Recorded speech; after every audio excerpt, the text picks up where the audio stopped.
Okay, well, welcome to the second segment of your reading homework, pages 53 to 59. So just reminders, you're doing 3 annotations. If you need the format for the annotations, look at your reading assignment sheet. Okay, gonna keep going now. Page 53. Tyrion was heavily pockmarked. He was facing the wind, but not a muscle moved. His skin was as tough as the bark of an oak. In the column, the prisoners were clapping their hands and stamping their feet. The wind was nasty. It looked now as if the sentries, known to the prisoners as parrots, were perched in all 6 watchtowers, but still they weren't letting the column in. They tormented the life out of you with their vigilance. Here they are. The head guard came out of the gatehouse with a work checker. They posted themselves on each side of the gate. The gate swung wide open. 4 and 5s, first, second, third. The prisoners marched as though on parade, almost in step. To get inside, that was all they wanted. No one had to teach them what to do. Just beyond the gatehouse was the office. Near it stood the work superintendent, beckoning the squad leaders to turn in there. Not that they didn't head that way anyway. There, too, was there a convict himself, but a foreman, the swine, who treated his fellow prisoners worse than dogs. 8 o'clock, 5 minutes past. The whistle had just sounded the hour. The authorities were afraid that the prisoners might waste time and scatter into warm corners, and the prisoners had a long day ahead of them. There was time enough for everything. Everyone who steps onto the building site bends to pick up a scrap of firewood, here and there, fuel for the stove, and they hoard it away in nooks and crannies. Tyrion ordered Pavlo to go with him to the office. Tazars turned in there too. Tazar was well off, 2 parcels a month. He greased every palm that had to be greased and worked in the office as a cushy job as assistant to the rate inspector. The rest of the squad at once turned off to the side and vanished. The sun rose red and hazy over the deserted area. At one place, the panels of the prefabs lay under the snow. At another, a start had been made on the brickwork, an abandoned one no higher than the foundations. Here lay a broken steam shovel. There a dredge farther on the pile of scrap metal. A network of ditches and trenches crisscrossed the site with a hole or two here and there. The building of the automobile repair shop was ready for roofing. Okay, sorry about that. That's just letting me know that my battery's running low, which I know of, so I'm gonna just keep going. The building of the automobile repair shop was ready for roofing. On a rise stood the power station itself, built up to the 2nd story. Now there was not a soul in sight. Only the 6 sentries on the watchtowers were visible, and some people bustling around the office. That moment belonged to the prisoners. Their senior work superintendent, it was said, had long been threatening to save time by giving squads their work assignments the evening before. But for all his efforts, they never got around to it because between the evening and the following morning, all their plans had been turned upside down. So that moment still belonged to the prisoners. While the authorities were sorting things out, you stuck to the warmest place you could find. Sit down, take a rest. You'll have time to sweat blood. Good if you can get near a stove. Unwrap your foot rags and warm them a little. Then your foot will keep warm all day, and even without a stove, it's good to sit down. The 104th went into a big room in the repair shop where the windows had been glazed during the autumn, and the 38th were pouring slabs of concrete. Some of the slabs lay in wooden forms, others with mesh reinforcement were stood up on the end. The ceiling was high, the floor was of bare earth, a cold place it would have been if they hadn't heated it with lots of coal, not for the sake of men working there, of course, but to help the slabs set faster. There was even a thermometer on Sundays if for some reason or other no one was sent from the camp to work there. A civilian kept the stove going. The 38th naturally wouldn't let any stranger near their stove. Their own men sat around it, drying their foot rags. Never mind, we'll sit in the corner. It's not so bad. Shukov found a place for the seat of his wadded trousers. Where hadn't they sat? On the edge of a wooden form and leaned against the wall. Okay.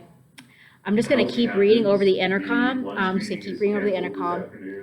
When he did so, his coat and jacket tightened, and he felt something sharp pressing against the left side of his chest near his heart. It was the edge of the hunk of bread in his little inner pocket, that half of his morning ration which he had taken with him for dinner.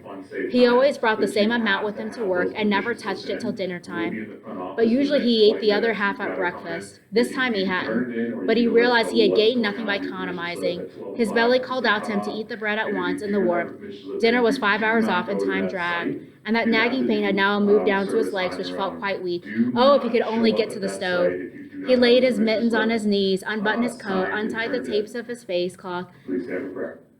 Okay, I'm going to pause for prayer, and then I'm going to go back to recording after prayer. Let us remember that we are in the holy presence of God. In the name of the Father, and of the Son, and of the Holy Spirit, amen. Bless us, O Lord, and these thy gifts which we are about to receive, from thy bounty through Christ our Lord, amen. In the name of the Father, and of the Son, and of the Holy Spirit, amen. Have a great lunch, Maxwell. Okay, guys, I'm sorry about that. Alexandra, Pedrosa, Alicia I was interrupted earlier than I thought I would. So right now we're on page 55, and we're on the second to last full paragraph. So we're on page 55, second to last full paragraph. He laid his mittens on his knees, unbuttoned his coat, untied the tapes of his face cloth, stiff with cold, folded it several times over, and put it away in his pants pocket. Then he reached for the hunk of bread, unwrapped in a piece of clean cloth, and holding the cloth at chest level so not a crumb should fall to the ground, began to nibble and chew at the bread. The bread which he had carried under 2 garments had been warmed by his body. The frost hadn't caught it up at all. More than once during his life in the camp, Shukov now recalled the way they used to eat in his village. Whole pots full of potatoes, pans of oatmeal, and in the early days, big chunks of meat, and milk enough to bust their guts. That wasn't the way to eat, he learned in camp. You had to eat with all your mind on the food like now, nibbling the bread bit by bit, working the crumbs into a paste with your tongue, and sucking it into your cheeks. And how good it tasted, that soggy black bread. What had he eaten for more than 8 years? Next to nothing. But how much work he had done. So he sat there, occupying himself with his hunk of bread, while near him, on the same side of the room, sat the rest of 104th. 2 Estonians, close as brothers, sat on a flat concrete slab, taking turns smoking half a cigarette from the same holder. These Estonians were equally fair, equally tall, equally lean, and had equally long noses and big eyes. Also, if you were in that smash, they hung onto each other so closely. Sorry about that. That's another announcement. You were disqualified from the Smash Brothers tournament. We're down here trying to get permission slips. Let us know if you got your permission slip turned in, or if you didn't get turned in, then you will be moved over to service on your own, and that is required by May 1st to be completed then. Okay, I'm so sorry about that. So we're on the middle page, or top third of page 56, so we'll just keep going. So I'm so sorry about that. These Estonians were equally fair, equally tall, equally lean, and had equally long noses and big eyes. They hung onto each other so closely that you think one suffocate unless he breathed the same air as the other. Turin never separated them. They shared their food, they slept in adjacent bunks in the top row, and when they stood in the column waiting for work to start or turned in for the night, they went on talking to each other in their quiet, deliberate manner. In fact, they weren't brothers at all. They first met here in the 104th. Some of them, they explained, had been a fisherman on the coast. The other had been taken up as a child to Sweden by his parents when the Soviets were established in Estonia. But he had grown up with a mind of his own and returned to Estonia to complete his education. Well, it's said that nationality doesn't mean anything, and that every nation has its bad eggs. But among all the Estonians, Shukov had known he'd never met a bad one. The prisoners sat around, some on the slabs, some on forms, some straight on the ground. A tongue doesn't wag in the morning. Everyone sat silent, locked in thought. Fitikov, the jackal, had been collecting cigarette butts. He even fished them out of the spittones. He wasn't fussy. And now he was breaking them up and filtering the unsmoked tobacco onto a piece of paper. Fitikov had 3 children at home, but when he was sentenced, they disclaimed him and his wife had married again, so he got no help from anywhere. Vovosky, who kept stealing glances at him, finally barked, "Hey, what do you think you're doing? Picking up all kinds of diseases? You'll get syphilitic lip that way. Stop it." The captain was used to giving orders. He spoke to everyone as if in command, but Fitikov didn't give a damn for him. And the captain got no parcels either. And with a malicious grin on his drooling lips, he replied, "You wait, Captain. When you've been in for 8 years, you'll be picking them up yourself. We've seen bigger men than you in the camp." Fitikov was judging by his own standards. Perhaps the captain would stand up to camp life. What? Asked Senka Klevshin, missing the point. Senka was deaf and thought they were talking about Vovosky's bad luck about the frisking. "You shouldn't have shown your pride so much," he said, shaking his head in commiseration. "It could have all blown over." Senka was a quiet, luckless fellow. One of his eardrums had been smashed in 41. Then he was captured. He escaped, was recaptured, and was sent to Buchenwald. There he evaded death by a miracle, and now he was serving his time here quietly. "If you show your pride too much," he said, "you're lost." There was truth to that. Better to growl and submit. If you were stubborn, they broke you. Alosha sat silent, his face buried in his hands, praying. Shukov ate his bread down to his very fingers, keeping only a little bit of bare crust, the half-moon-shaped top of the loaf, because no spoon is as good as for the scraping a bowl of cereal clean as a bread crust. He wrapped the crust in his cloth again and slipped it into his inside pocket for dinner, buttoned himself up against the cold and prepared for work. Let them send him out now, though of course it would be better if they'd wait a little longer. Okay, we're on page 58. The 38th stood up and scattered, some to the concrete mixture, come to fetch water, come to the mesh reinforcements.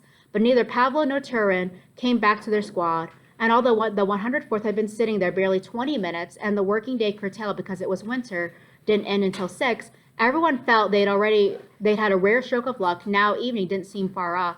Damn it, it's a long time since we had a snowstorm, said Kilgas, a plump, red-faced Lat gesturing. Not one snowstorm all winter. What sort of winter do you call this? Yes, a snowstorm, the squad leader said in response. When there was a snowstorm in those parts, no one was taken out to work. They were afraid of letting the prisoners leave the barracks.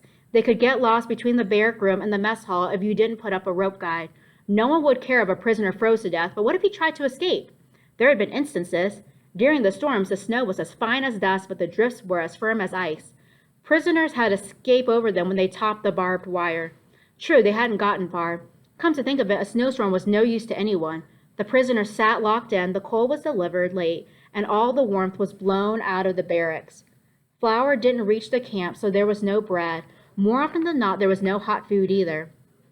And as long as the storm lasted 3 days, 4 days, even a week, those days were counted as holidays and had to be made up by work on Sunday. Okay, guys, I'm sorry. There's an announcement going on, so I got to take a break so that we don't talk over the announcement. Do service on your own. Please do not come to the site tomorrow. Those of you that are signed up and have your permission slips. Sorry, guys.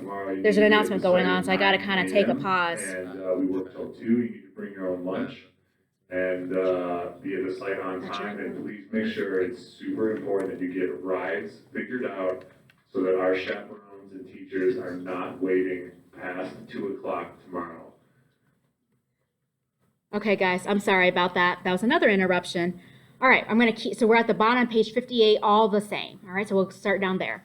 All the same, the prisoners loved snowstorms and prayed for them.